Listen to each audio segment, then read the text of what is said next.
हरे कृष्णा। भगवत गीता की इस वीडियो में हम शुरू करेंगे 12वें अध्याय का 16वां श्लोक। भगवान कह रहे हैं 16वें श्लोक के अंदर, जैसे हमने पिछले श्लोकों में भी पढ़ा कि भगवान बता रहे हैं कि उनको कौन से भक्त ज़्यादा प्रिय हैं। तो यहाँ भी भगवान कह रहे हैं मेरा ऐसा भक्त जो सामान्य कार्यकलापों पर आश्रित नहीं है। मतलब भाई देखो, ऐसा नहीं है कि भक्त कोई असामान्य कार्य करते हैं, वो कोई पहाड़ से कूदते हैं या पानी में छलांग लगाते हैं। वो भी हमारी तरह हमारे बीच में हम जैसे ही लोग हैं, और वो भक्ति कर रहे हैं, भगवान की सेवा कर रहे हैं और अपने नियत कर्म कर रहे हैं, है ना। माताएं बहुत होंगी जो भक्ति कर रही हैं और घर के अंदर वो जो भी अपने रोज के कार्यक्रम हैं वही करती हैं, और ऐसे बहुत प्रभु लोग होंगे जो सिंपल कोई जॉब कर रहे हैं, बिजनेस कर रहे हैं, जो भी उनका काम है वो सब।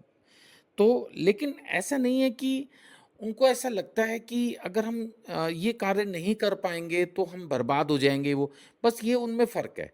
वो बहुत ज़्यादा पैसे को लेके पागल नहीं रहते हैं, उनको लगता है कि हाँ, हमें ये करना है और भगवान की कृपा है और जो हम कर रहे हैं वो ठीक है।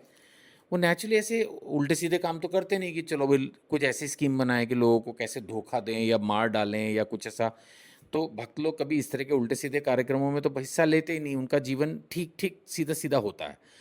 तो वो ठीक-ठीक मेहनत करके अपना जीवन जी रहे होते हैं, और मतलब वो ऐसा नहीं होता कि वो उस चीज़ को लेके कोई, जैसे मैंने कहा, कोई पागलपन होता है कि अगर ये नहीं हुआ तो हम मर जाएँगे ये वो।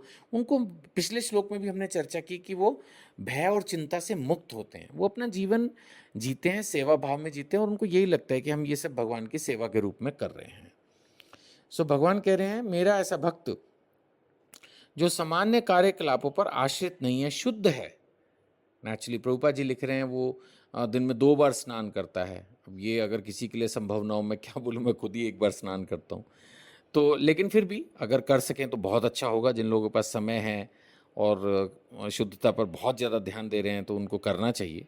प्रभुपाद जी ने लिखा है।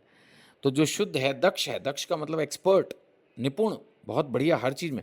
तो भक्त जो है उसकी ये क्वालिटी है कि वो दक्ष होता है, यानी वो खाना बनाएगा, भगवान के लिए भोग बनाएगा तो बहुत बढ़िया, भगवान को सजाएगा तो बहुत बढ़िया, जो भी काम करेगा, बोलेगा तो बहुत बढ़िया, भजन गाएगा तो बहुत बढ़िया, जो करेगा उसमें एक्सपर्ट होता है, वो दक्ष होता है, चिंता रहित होता है, कष्टों से रहित है, और किसी भी फल के लिए प्रयत्नशील नहीं रहता। अब यहाँ पर भी वही पॉइंट आता है, किसी फल के लिए प्रयत्नशील का मतलब ये नहीं कि कुछ काम ही नहीं करता, मतलब वो एफर्ट के लिए तो प्रयत्नशील है, फल के लिए नहीं है। ये बात हम दूसरे अध्याय के 47वें श्लोक में, और उस वक्त और भी 1-2 श्लोक आगे पीछे थे, उन पे कर चुके हैं।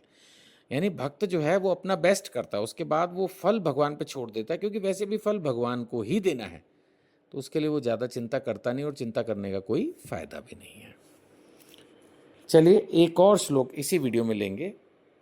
17वां श्लोक, दूसरा अध्याय, सॉरी 12वां अध्याय, 17वां श्लोक, 12.17। यहाँ पर भी भगवान कुछ उसी तरह की बातें आगे कर रहे हैं कि जो ना कभी हर्षित होता है ना शोक करता है। अब इसका मतलब ये नहीं कि भक्त खुशी नहीं होता, है ना, इसका ये मतलब ना निकाल लें। यहाँ भगवान कह रहे हैं ना जो कभी हर्षित होता है। हर्षित होने का मतलब है कि वो ओवर एक्साइटेड नहीं होता है, घमंड में नहीं चला जाता है कि हाँ जी बस अब तो, और ये भी नहीं कि भाई हर्षित हो गए तो अब वो पूरे, जैसा होता है ना, अब तो पार्टी चलेगी पूरी रात, वो सब नहीं होता उसको। वो हर चीज़ अपने एक नियम संयम से करता है ना। सो भगवान यही कह रहे हैं, ना तो कभी हर्षित होता है ना शोक करता है, दुखी भी होगा, मतलब कोई भी इंसान है नेचुरली, ऐसा आदमी नहीं है कि उसको कोई दुखी नहीं होगा। अब किसी घर में कोई मृत्यु हो जाएगी, कोई बहुत बीमार होगा तो वो भी चिंतित हो सकता है, वो एक नॉर्मल डिवोटी है लेकिन है तो इंसान। लेकिन एक जैसे रूटीन में उसको शोक नहीं होता, हर छोटी मोटी बात पे जैसे हम लोग तो शोक करने लगते हैं, वैसा उसको नहीं होता है। कम से कम ये उसमें एक अच्छी क्वालिटी रहती है। जो ना पछताता है, ये देखो, ये तो बत्ता सामान्य आदमी के अंदर बहुत प्रॉब्लम है। अरे मैंने वो मकान छोड़ दिया, वो आज इतने लाख का हो गया, वो ज़मीन छोड़ दी, वो नौकरी छोड़ दी, वो बिज़नेस छोड़ दिया, आज ये करता तो ऐसा हो जाता, वो कर, ये सब फालतू की बातें। ना इच्छा करता है, इच्छा आध्यात्मिक इच्छा है तो कोई प्रॉब्लम नहीं है, भौतिक इच्छाएं उसमें नहीं होती हैं नेचुरली, तभी तो वो जी पाता है। अगर इच्छाएं, भौतिक इच्छाएं हम अपनी कम ना कर पाए, जो कि जप करने से, हरि नाम करने से, शास्त्रों को पढ़ने से, भक्तों का संग करने से कम होंगी, तो फिर इच्छा के पीछे तो फिर मन आपको दौड़ाता रहेगा। फिर आगे भगवान कह रहे हैं जो शुभ और अशुभ दोनों प्रकार की वस्तुओं का परित्याग कर देता है। कहने का मतलब है जो भौतिकता वाली कोई भी चीज़ है वो इनको, इनसे दूर रहता है ना। कोई चीज़ पॉजिटिव नेगेटिव, वो न्यूट्रल रहने की कोशिश करता है, उसके लिए सब एक समान है ना। कंकड़ पत्थर एक समान, सोना चांदी पत्थर सब एक, ऐसा नहीं है कि उसने सोने की कोई चीज़ पहनी है तो बहुत एक्साइटेड फील कर रहा है या घर में वो बहुत महंगा फर्नीचर लाने की कोशिश करेगा। तो शुभ अशुभ दोनों से दूर, किसी भी इस तरह के वो बंधन में बंद, मतलब भक्त को ना मैं बोलूँगा कि किसी चीज़ से कोई असर ही नहीं होता। उसको पता है कि सब कुछ टेम्परेरी है, तो वो करता है सब कुछ। आप उसको बुलाएँगे तो आपके यहाँ शादी में भी आएगा वो, और अपने घर शादी करेगा तो आपको भी बुलाएगा। लेकिन मतलब वो संभाव रहता है, अगर आप किसी वजह से नहीं आ पाए तो वो कोई मन में महसूस नहीं रख लेगा इस बात पे कि यार आप आए नहीं, या आपने बुलाया नहीं तो भी ऐसा वो कोई वैर नहीं पाल लेगा। जैसे मैंने कहा ना, घर में अगर कोई गाड़ी ले आएगा तो वो ऐसे नहीं होगा कि सबको सोचे कि अब तो सारा मोहल्ला मेरी गाड़ी को ही देखे, या उसके पास गाड़ी नहीं होगी दूसरों के पास होगी तो वो ये नहीं सोचेगा यार सबके पास गाड़ी है मेरे पास ही नहीं, भगवान सबसे पहले तो मुझे गाड़ी दे, अब मैं 16 नहीं मैं 18 माला करूंगा, बट भगवान मेरे पास बेस्ट गाड़ी होनी चाहिए मोहल्ले की, ऐसी सोच नहीं होती उसकी। तो न्यूट्रल रहता है वो, है ना। तो भगवान कह रहे हैं ऐसा भक्त मुझे अत्यंत प्रिय है। तो इन सब श्लोकों को जब आप मेडिटेट करते हो आपको खुद भी इनके मीनिंग्स मिलेंगे। बहुत सिंपल है।